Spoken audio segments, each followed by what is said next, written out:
Hello everybody, Zeytio here, and I'm going to be presenting you my Magic and Nightblade gank build for the Murkmire patch. This build is the highest damaging gank build that I have seen during the entirety of this patch, as it will beat out stamina in 99% of situations. I'll explain that later. So let's get right into the gear. We're using 2-piece Battle Orc. This is pretty much the bread and butter of all gank builds this patch. It's been for a while, but it gives 1-piece weapon and spell damage, and then the 2-piece, in simple terms, if you have 500 ulti, you can use any ultimate, and then if that's consumed, you get 1000 weapon and spell damage, which is very, very nice. It helps you do a bunch of damage. Also, our gear is 511, everything's golded out for the maximum amount of damage. It's all min-maxed. So, next we have Spinner. Spinner is an extremely high damaging Magicka set. It's arguably the second best in the game.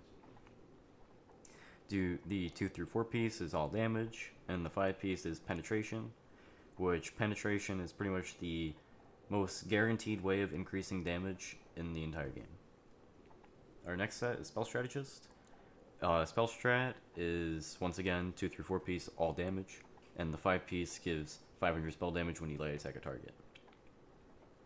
Our gear is all Divines, exception for the helmet, which infused on big pieces, it's a very minimal difference. It's really not. If you haven't infused big pieces, just don't change it. It's not worth it.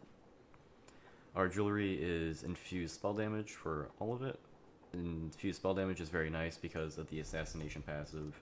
Master Assassin increases weapon and spell damage by 10% while you're sneaking or invisible. So basically it gives you even more damage because of multipliers.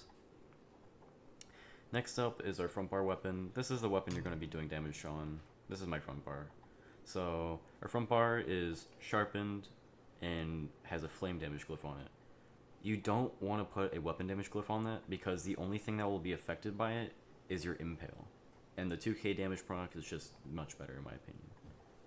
On the back bar, we have a Nirnhund and a Axiom Maul. It really does not matter what you put on the back bar. You can put on a magic recovery bonus, which I would recommend actually. Put on a resto.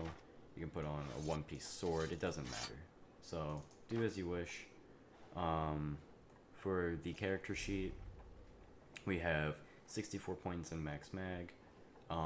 We're a dark elf. High elf is arguably better, but I'm not gonna race change. So you can do as you wish. I go dark elf. So we use the Apprentice Mundus for the spell damage, as we have 14k pen. Having any more is really just a waste in that at that point, unless you're trying to gank specific people, which is cool. It doesn't really matter. We are a stage 4 vampire for the sneak speed. The recovery is an added bonus, but we're doing it for the sneak speed. We're using max mag food, so we're using green food. It's kind of a pain in the ass to keep up because it has a 55-minute cooldown if you have provisioning, and 35 if you don't. So I definitely recommend getting provisioning, because the worst feeling is trying to gank someone and you have your food down, and you fail it because.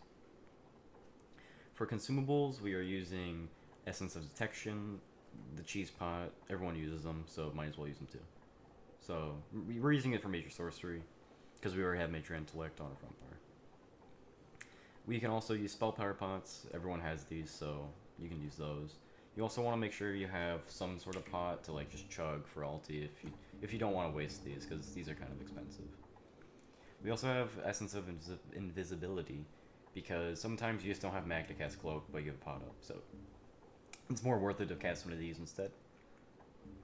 I also recommend having a Major Adornment on your bar, just because sometimes your textures for your weapons will swap.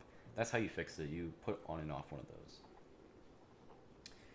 Moving on to our skills, we are using on the front bar Ellie Weapon or Ellie Drain. We use Ellie Weapon. We ignore that. We have Elemental Drain on the front bar.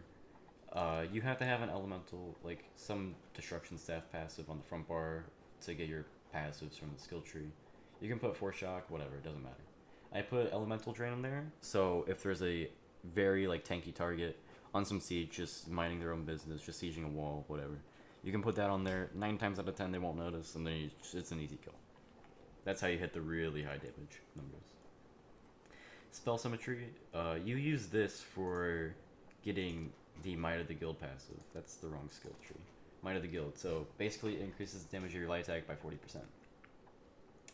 Shout out to James44 UK on the EU server for finding this out, because as you can see, we're cloaked, we're in stealth right now. Casting Mage Light will actually take you out, which is no bueno. That little time can get you revealed by guards, whatever. So casting Equilibrium, that will not get you uncloaked. So some may say that's really, it's such a little damage increase, but considering your light attacks usually hit a player for like 4 to 5k without this, 50% or whatever, 40% on top of that, that's a lot. Like, it's more than you would expect. Next up, we have siphoning attacks. You can really put any siphoning skill you want here. Some will put Swallow Soul, just if you don't have an ulti. I wouldn't recommend trying to gank someone without an ulti, unless they're super squishy and you know for a fact you can kill them with just an elemental weapon Impale. Inner Light, you want to have this slotted for Major Prophecy, because sometimes when you pop a Detect Bot, you don't have the 10% crit. It gives 9% max magic if you have all the Mage skill passives and having this slotted. It's a very big damage increase. You want to have it slotted. Next up, Soul Harvest. This is the only ulti you really want to use. I don't recommend using anything else other than this. If you're going to die, just accept it. Just run back. It doesn't really matter. Next up, we have Channel Acceleration. You get this with the Sigic Order passive, or Sigic Order tree. You want this for the Major Expedition, and mainly the Minor Force, but the Major Expedition is really nice.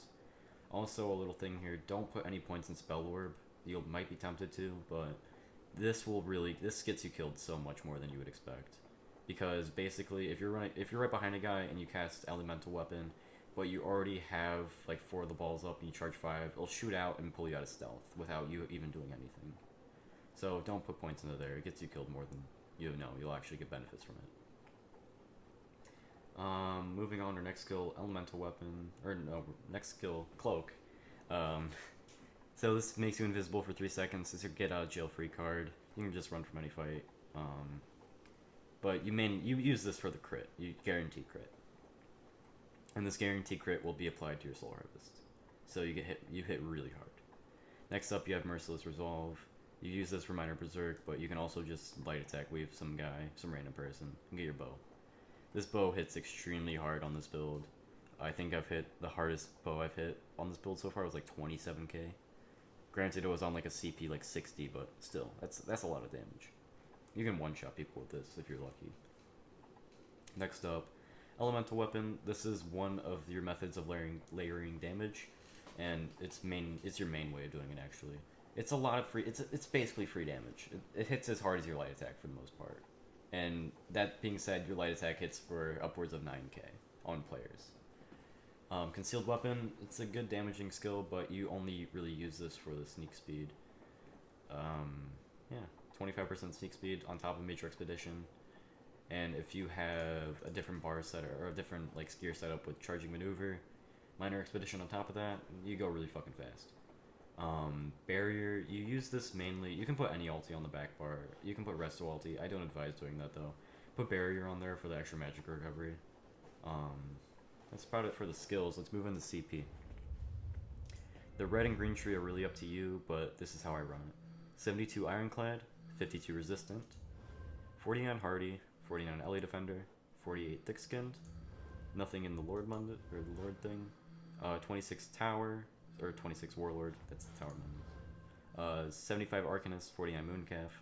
You want to put these points in here at least 120. You want to get Wind Running, just for the movement speed. 36 Befoul, 84 Shade. You don't really have to put points in Befoul, but just in case, I would put it there. Blue CP, this is pretty much where it gets min-max as possible. 81 Elfborn, 33 Spell Erosion, 75 Ellie Expert, and 81 Master at Arms. Some might do this, they might put 72 and then put like 42. I don't recommend doing it. I would just use this. Next part, this is basically where the damage comes from. So, this is where most people will see this build and think it's very easy.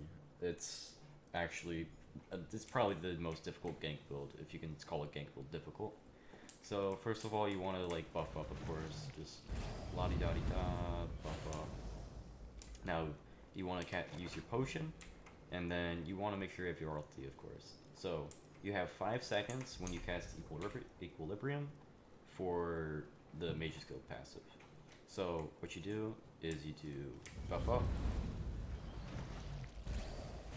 then you equilibrium, cloak towards your target, LD weapon, and then light attack. All that together will most likely kill your target, and of course, if you don't kill him, just light attack. So let me explain some things. The order of which things are hitting will be as such. Your Soul Harvest will hit first, and then your light attack will hit third, actually. Your LE weapon will hit second. So it goes Soul Harvest, LE weapon, light attack. And then your impale. Or your light attack impale. So, what you get away from this is basically, if you take anything away from this, spell strat is mainly only affecting your impale. Which, you might say that's really like, it's a bad set then, like don't use it. Use like Juliano's or War Maiden. You could do that, but when you kill those really tanky people, you need the spell strat bonus. So, I'll show you some recaps. You want to have it. Your impales are what's going to give those really juicy combat metric supports, or just kill those really tanky targets. You can hit 30k impales pretty... If you find the right person, you could definitely hit a 30k impale. 24k... here's a 26k. This is the damage you can do without an ultimate, by the way. If you don't have an ultimate, I'll show you that in a second. But, yeah, your impale is going to be what's killing people. So, if you don't have an ultimate, do the same thing, except basically, just buff up. And then do this, do that. You can be at range for doing this, by the way. You just go like that. It hits really hard on most people. So, alternate gear options, there's not many, so yeah.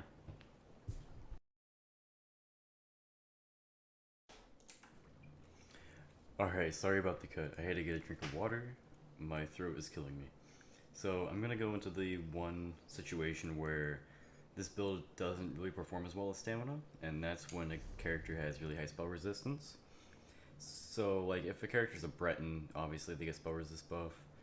If they're fully buffed up like a Magden, using Armor Master, which is pretty common nowadays, that will kind of suck, but that's for either of them. But usually Magplayers you want to stay away from if they know what they're doing, but if they don't know what they're doing, you obviously can just kill them. Should be pretty simple. So also I wanted to go into a thing that really only applies for PC players, and that's other gear sets. So I have a gear set for IC, moving around, and bombing. The reason why you have another bomb set is because you share the same CP, at least blue CP, which is the important part, as a bomb build. So you want to use that. So I'll show you the bomb build. It's the basic bitch ones, just Spinner, VD, Balorg, Maelstrom Risto, back bar, your tether bombing obviously, and then this is back bar. I'm not going to go into it. So this is the pre-buff movement one. So basically, you can use anything on here, but you want to make sure you have Night Mother and medium. So I have medium shoulder and 4 medium pieces. Make sure everything's invigorating. That's pretty much as good as it gets. Don't use a Balorg helm if you have a choke throw, and use that. You go medium for the sneak speed reduction. You don't want to get agility or anything like that.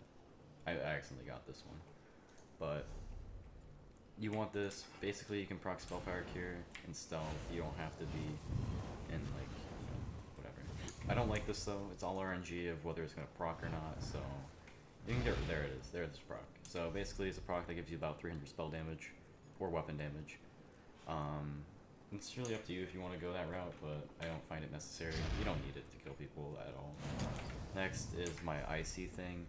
If you really want to kill someone in Imp Physique, you want to use Sithis and then kill a mob. You can get this in medium, but I can only find pieces in heavy, so I just got heavy. Basically, you use this on, there's certain mobs. I think if they have 30k or below health, you can use the Blade of Woe on them. And that gives you Major Berserk for 20 seconds, increasing your damage down by 25%. And then, of course, we have Spell Power Cure on top of that. So, yeah, that's about it, really, for the builds. So, this is the build I use this whole patch, and I'm gonna go put in some more clips of me using it. so you can go look at the things I just told you and kind of apply it to yourself. So thank you for watching, and adios.